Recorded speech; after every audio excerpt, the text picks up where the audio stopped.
Bonjour, bienvenue dans la série sur les échecs, ou toujours sur le pion arriéré.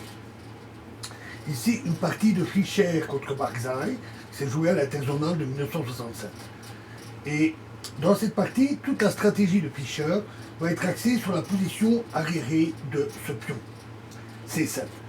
Alors, la tentative noire de se débarrasser de cette faiblesse est réputée par des moyens tactiques. Donc, on voit ça, c'est une espagnole, 4 F5, cavalier F3, cavalier C6, fou B5, A6, fou A4, cavalier F6, roc, E7 ou l'environnement classique, tour E1, B5, fou B3, D6, C3, roc, H3, cavalier B8, B4, cavalier B en D7, cavalier H4. Alors, ici, ils ont joué E prend D4, plus simple, et ce serait pas mauvais, mais plus simple est tour E8, et cavalier E4 est également à envisager. E prend D4 un peu plus compliqué, C prend D4, cavalier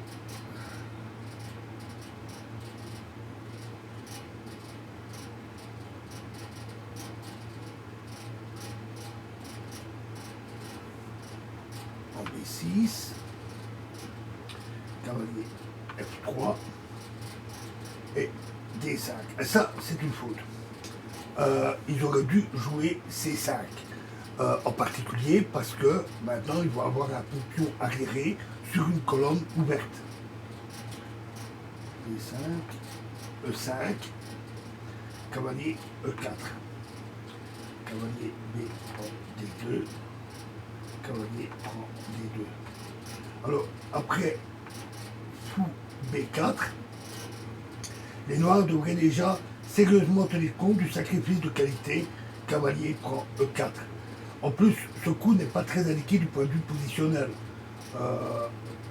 En cas de tour E2, le double échange en D2 affaiblirait beaucoup les cases noires et le pion C7 serait très faible.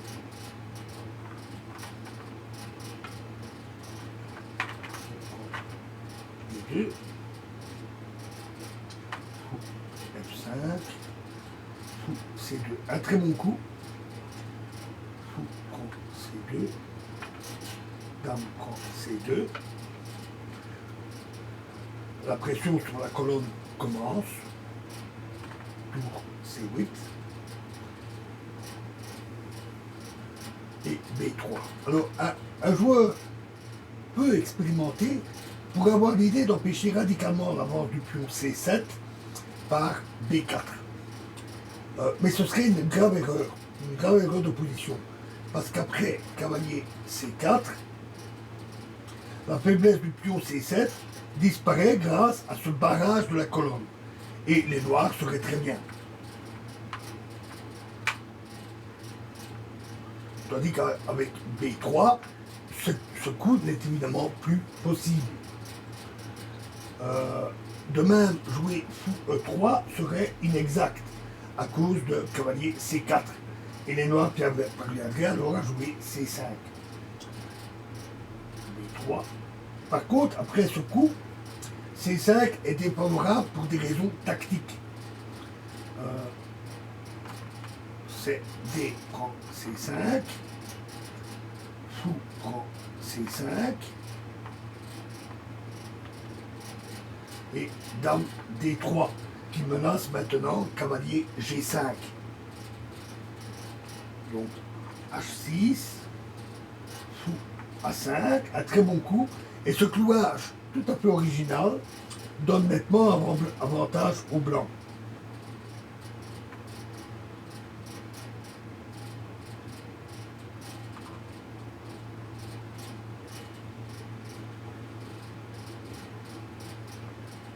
Et si à la place c'est tour prend C5, Alors, dame D3, avec les fortes menaces fou A5 et fou E3. Donc, les blancs sont nettement mieux.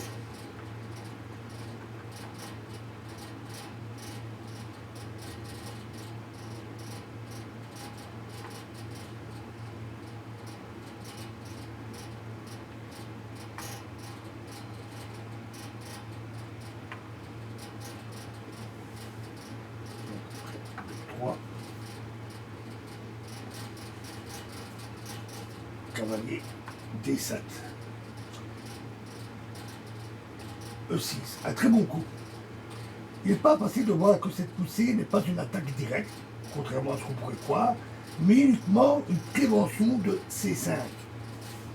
Parce que, évidemment, si cavalier F6, c'est E prend F7 échec, tour prend F7, et cavalier E5, suivi de cavalier C6, avec une forte attaque des blancs.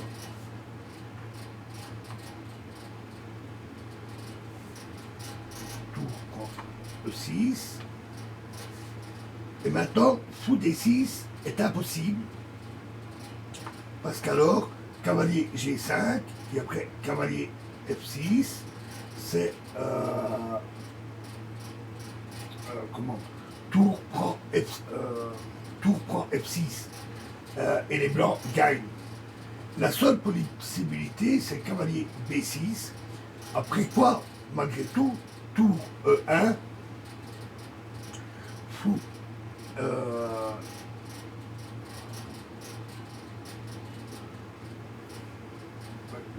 ici, tour donc c'est cavalier B6, mais après tour 1, fou F6, c'est fou A5 qui est à nouveau très fort. Et ensuite, par tour C6 et tour en C1, les blancs peuvent rapidement décider de la partie sur la colonne C. Mais ici, ils ont joué C5, ce qui est beaucoup plus mauvais. C'est une erreur. Parce que fou A5. Maintenant, on voit pourquoi l'ouverture de la colonne E était une mesure préventive importante contre le dégagement. Maintenant, la situation des noirs devient désespérée. Dame prend A5, tour prend E7. Voilà pourquoi la dame est obligée de se mettre hors jeu et la tour pénètre en 7e rangée. Si maintenant C prend D4, c'est dame D3 et après cavalier C5, c'est dame prend D4, tout simplement. Donc dame D8, cavalier G5, et là, les noirs ont abandonné.